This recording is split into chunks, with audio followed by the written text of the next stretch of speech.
Hello friends and fellow gamers, MKxJUMP here, and in today's video we're checking out this week's event for Idle Heroes. We have Imps Adventure, Shelter Mission, and some really cool heroes are being offered to us. Another thing worth mentioning is that DHGames seem to have adjusted the value that we get from value packages, and that will be something we talk about as well for today. That's going to have implications for spenders, whether you're a mid spender, a heavy spender, or even just a light spender. There's going to be some important stuff you guys need to know as we move forwards, especially if you're a new player and you're not quite used to how DHGames spending works.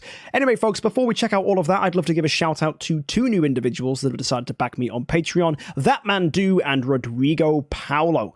Thank you so much for your support. Every contribution that you guys make to the channel helps me to continue doing what I'm doing here. So if you enjoy my content and want to give back, Patreon is a fantastic way to do that. As well, those of you that gift $3 or more a month and link Patreon to your Discord get access to account reviews. The second Tuesday of every month is when we review iOS accounts, and the third Tuesday of every month is Android. So if you're interested in that, please do join us through Discord, through twitch.tv, and most importantly, through Patreon. So folks, thank you so much for those of you that have backed me already, and for those of you that may back me in the future. Anyway, folks, let's go check out this week's event for Idle Heroes.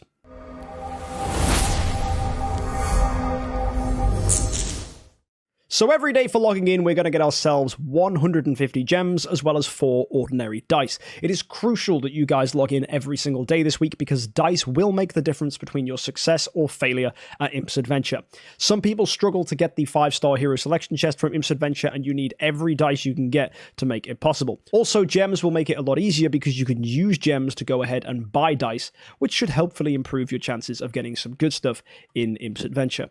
Anyway, let's go check out the full stuff for this week. First of all, Grador's Blessing carries on over from last week, so this is an opportunity for you guys to pick up 5-star, 6-star class and resonance gear for your heroes. My recommendation would be, if you are planning on void imprinting a hero, it's very useful to have resonance gear on them, and it really does push heroes to the limit and make them do things that most of us thought wasn't possible. Notably, something that's going to be happening on the VIP series this week, so I definitely encourage you guys to subscribe if you're curious about what that might be. In addition, let's check out our value packages. So first of all, we have the Adventure package, which gives 10,000 gems, 35 dice, a 5-star luxury hero selection chest, which includes the new hero, Mr. Siahu over here, as well as a skin package. That's new. They don't normally offer skins, but lots of people are rejoicing over the given skin because skins means you can legendary your skins, and legendarying skins gets you additional rewards from the Celestial Island, and those rewards are stats that make your heroes that are wearing skins stronger. So that's very, very good. Is this worth 50 bucks? Well, those 35 dice are going to push you into the territory of Imps Adventure where you could potentially get a 9-star puppet. So if you're having a good Imps Adventure run, it may be worth considering this for that reason. As well, there are some additional value packages, and you may notice things have changed. DHGames, like last week, are doubling the gem count that we get from our packages. Normally, the gems you would get would be equal to the VIP experience, but now DHGames seems to have doubled that. First of all, that's fantastic because already we were quite stretched on gems, considering Sky Labyrinth, Mysterious Chests, and Imps Adventure all tax us for gems, as well as the fact we would like to, if we can, use gems to buy Cores of Transcendence every day, and if we're feeling extra baller, Heroic Summons too. So it is actually very good that we're getting more gems for our money, but you'll also notice we also get more dice. What this means is DHGames will be increasing the amount of rewards we get from value packages as we move forwards. This happens about maybe once or twice a year as DHGames push the limit as to what is expected of an account. We've seen the release this year, the Tower of Dreams, we've seen the Cloud Island. For all of these things, we do need more powerful heroes to push us to the edge. We've got the new Seal Lands out, and also with the updates to Void Vortex and Realms Gate, it is getting increasingly more attractive to have a very powerful team that can clear these game modes. Therefore, it makes more sense that spenders are being given extra for their money, which then in turn makes it easier to win at these game modes in the long term. Another thing worth mentioning is that by spending, people are going to get more for their money, or they'll aim for the same things they always did and end up spending less. So this is a win-win. Either you spend just as much as you were going to spend and get more for your progress, or you spend less and get just as much as you were going to. So this is great. For those of you that are worried this is going to push people that max out events ahead of everybody, people that spend and buy everything are always going to be ahead of us regardless what is given, because they buy everything they can. It doesn't matter what that everything is, it's always going to push them ahead because most people aren't going to buy everything they can. So will this increase the void between those people and everybody else? Sure. Is that going to make a difference? Absolutely not. One thing it will do, though, is probably encourage spending in people that like spending money on Imps Adventure or like getting those chests. For me, Imps Adventure isn't really an event that I would want to spend a lot of money on because it doesn't offer mysterious artifact selection chests, and for me, that's a very, very crucial part of the game that determines your chance of finding success in certain game modes. So for me, because Imps Adventure is only really offering light and dark chests, 5-star chests, and puppets, it's nice, I guess, but for me, food isn't something I'm struggling with. It's actually promotion stones, and that's... I guess you can get promotion stones from moving around in Imps Adventure, but I just need patience at the moment. I just need time, and I probably wouldn't buy these anyway on my VIP series, so I don't know if it's worth buying these yourself. Then again, you will get more for your money if you do want to go ahead and do multiple spins on Imps Adventure. I think the biggest implication of this is that actually when we see big events landing at the same time as Imps Adventure, you are going to get more for your money then, especially if those events offer VIP rewards where you get rewarded for spending X amount of money.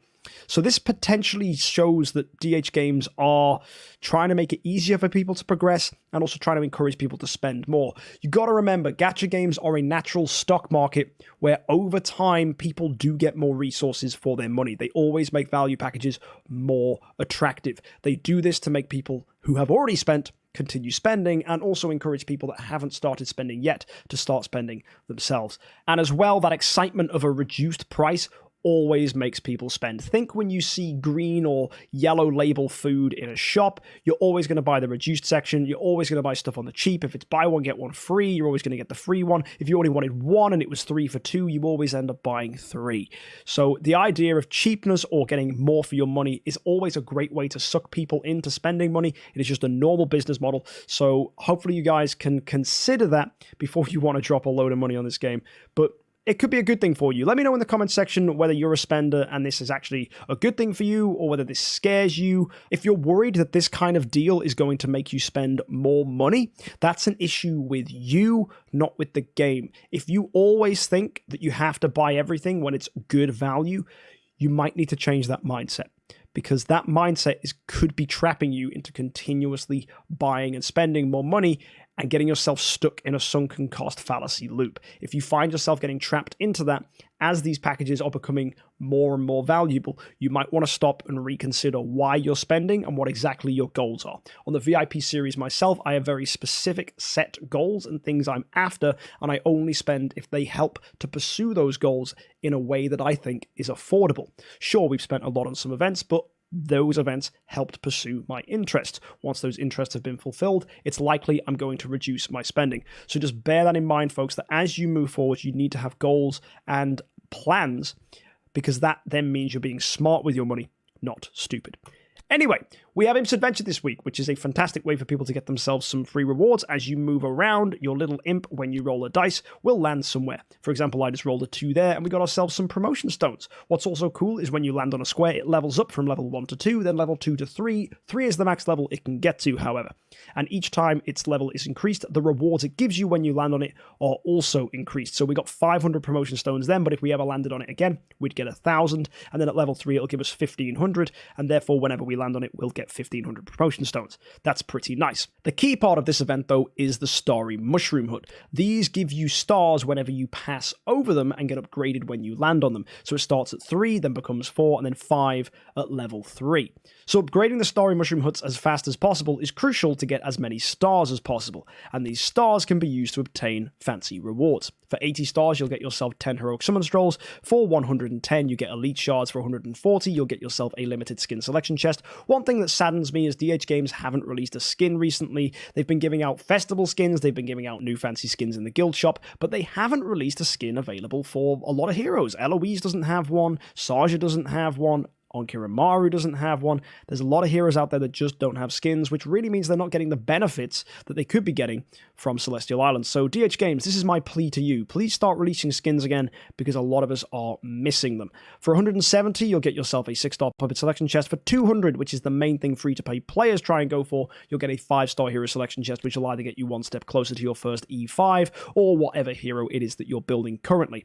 Make sure you keep a hold of chests, though. I wouldn't open them immediately, only open them when you need them. For 230, you'll get a material selection chest 2, which offers one of the following rewards. It is your choice. You can get gold, spirit, promotion stones, dust, or monster parts. And for 260, there's a light and dark selection chest, and 300 is a universal 9-star puppet, which can be used to E1, E2, or 10-star a hero of your choice. So this is all pretty good. If you wanted to spend a little bit of money, you can push yourself into the 300 territory. Normally the adventure package should be enough if a 9-star puppet was something you were after. I will certainly do that on the VIP series, and I know lots of you out there will also do the same. So yeah, $50 is pretty standard to spend on a week on Idle Heroes. That's pretty normal for those of you that are used to spending, but of course you don't have to do that. Just go ahead and see if you can actually push yourself ahead without spending too much money, because you might find that with the additional dice we're getting here, you don't even have to spend $50. Some of you might be able to do quite well just by spending $30 down here, or even $10 if you get really, really, really lucky. Maybe you don't have to spend anything at all. Anyway, let's pop down now. The final thing is the shelter mission, and this is phenomenal. Inosuke, Tix, Rogan, and Morax. 4 really interesting heroes that came out last year and are very, very, very strong in their own ways. Inosuke can solo Fortress Sealand, so can Morax. Rogan is one of the best assistant heroes in the game, giving some fantastic stats with his final passive. Bloodthirsty is amazing. He is just hands down a phenomenal hero that most accounts, if not all accounts, should get their hands on. And finally, Tix, who has finally increased his usefulness by being very useful at attack steal in Broken Spaces, as well as, of course, being reputable for doing Death 100 in Aspen Dungeon, and also helping people get to Tower 650. So Tix is a great hero, Rogan's a great hero, Morax and Inosuke are also okay. Make sure you grab these, because they do give 5 dice when you claim them as a reward, and if you're curious how to get them as a reward, you need to put 4 4-star heroes of the specific type. In this case, for Inosuke, it's Rangers from the Fortress faction. You have to put them in, and a 5-star from the same faction. Press submit, and you'll get the armor, the dice, and a copy of the hero will be added to your bag. And you can open that now or later. It's up to you. What's also really cool is the light and dark heroes are actually useful this time around. We have Amun-Ra and Russell. It seems DHGames just love giving us really interesting heroes. Amun-Ra is phenomenal, a really good support hero, fantastic priest. I will definitely be picking this up for the VIP series, because at some point I probably do want to build an E5 Amun-Ra. If not, having 5-star Amun-Ras around is always helpful, because those bubbles come in clutch, whether she's 5-star, 9-star, 10-star, or beyond. Really nice. Also, Russell is here. I know for a lot of you, that's a very exciting hero, an excellent hero if you needed someone to clear Sealand in the Light faction. I don't need this for the VIP series, because I already have a hero that's performing very well in the Light faction. But for those of you that don't have a performer in the Light faction, Ranger is certainly one of the better classes to go for, and you'll find a 5-star Russell copy will be very helpful in getting your Russell one step closer to E5. Bear in mind, for Russell and Amun-Ra, you need to put 2 heroes from their respective factions. For Russell, it's Light. For Amun-Ra, it's Dark, as well as 2,000 gems. That could be quite expensive, but for many of you, you will find it an attractive way to get your hands on very, very powerful Light and Dark heroes without having to spend any money. So folks, that's this event. Looks pretty clean, looks pretty good. Let me know what you think in the comment section down below, and let's go take a look at next week's event.